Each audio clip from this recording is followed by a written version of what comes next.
Hello guys, my self मनोहर। शिक्षा education and you channel में फिर से आपका स्वागत है।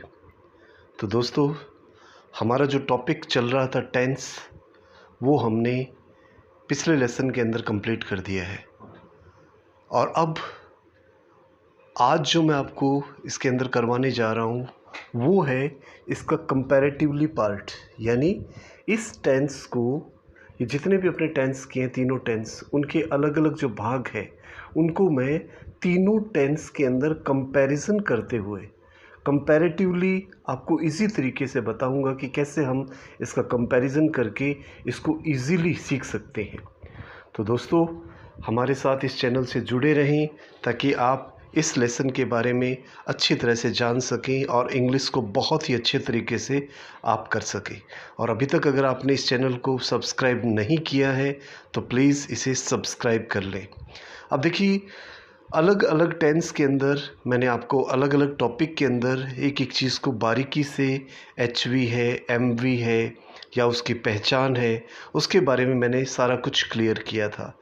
लेकिन अब मैं आपको अपने इस चैनल के माध्यम से इस लेसन के अंदर तीनों टेंस के अंदर उसके उस रूप को कंपैरेटिव करते हुए, कंपैरिजन करते हुए मैं आपको समझाऊंगा।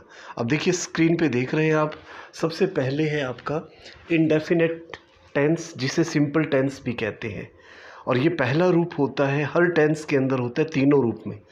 और अब तीनों का इसके अंदर हमें कंपैरिजन करना है कि प्रेजेंट, पास्ट और फ्यूचर में इसकी पहचान की हम कैसे कंपैरिजन करेंगे। तो आप स्क्रीन पे देख रहे हैं, सबसे पहले आपने देखा है प्रेजेंट टेंस, तो उसमें पहचान हमने दी है कि इसमें ता है, ते है या ती है।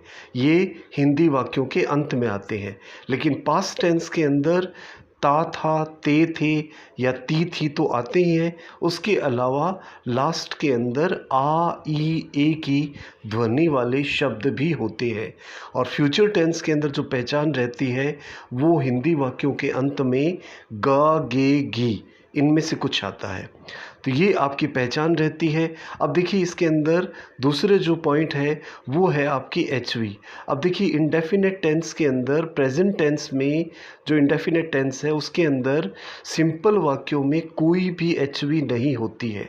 लेकिन जो आपके नेगेटिव सेंटेंस है या इंटेरोगेटिव सेंटेंस है उसके अंदर हमें डू या डज के रूप में HV का यूज़ करना होता है। तो सिंगुलर सब्जेक्ट के साथ डज आता है और प्लूरल सब्जेक्ट के साथ डू आता है।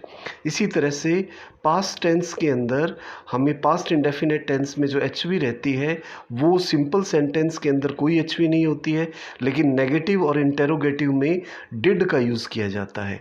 लेकिन फ्यूचर टेंस के अंदर जो HV रहती है वो IV सब्जेक्ट के साथ सहलाता है, बाकी सभी के साथ विल का यूज़ किया जाता है। अब देखिए, main verb, present indefinite tense के अंदर मेन वर्ब की फर्स्ट फॉर्म आती है। और अगर सब्जेक्ट सिंगुलर है तो उसमें मेन वर्ब की फर्स्ट फॉर्म में S या ES लगाते हैं।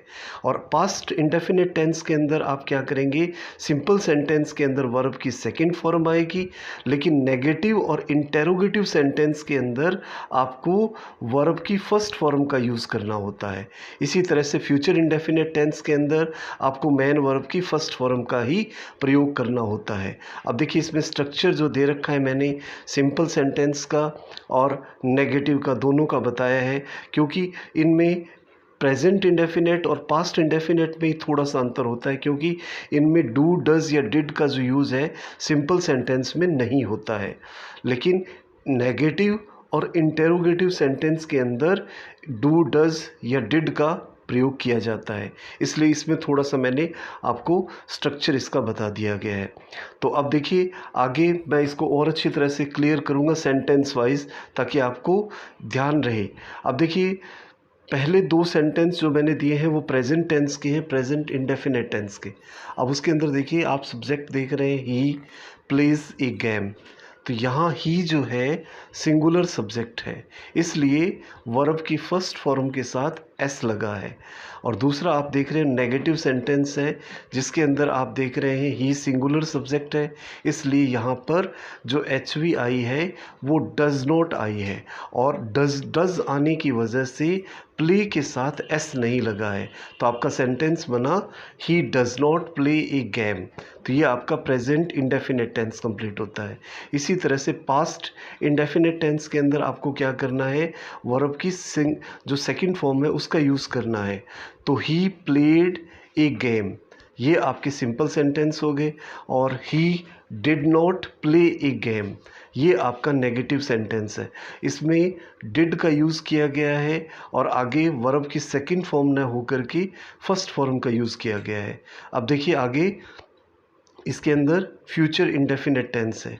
अब फ्यूचर इंडेफिनिट टेंस के अंदर आपको क्या करना है, इसमें सब्जेक्ट के अकॉर्डिंग आपको शैल या विल का यूज़ करना है।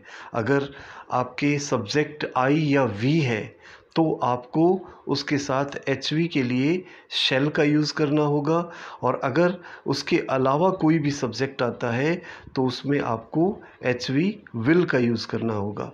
तो यहाँ आप स्क्रीन पे देख रहे हैं he will play A game, यहाँ पे वर्ब की फर्स्ट फॉर्म का यूज़ किया गया है। तो आपको ये ध्यान रखना है कि शैल या विल का जब भी यूज़ किया जाता है उसके साथ मेन वर्ब की फर्स्ट फॉर्म का प्रयोग करना होता है। तो आपने ये देखा, बिल्कुल इजी तरीके से मैंने आपको बताया है कि कैसे हम कंपैरिजन करते हुए तीनों टेंस के अंदर उसके जो अलग अलग पार्ट हैं उनको हम आसानी से इसको अच्छी तरह से सीख करके कर सकते हैं। तो इस चीज़ का आपको अच्छी तरह से ध्यान रख करके इसको लर्न करके और फिर इसको कंप्लीट करना है। तो हमारे साथ इस चैनल से जुड़े रहें, फिर मिलेंगे अगले लेसन के अंदर। Thanks a lot.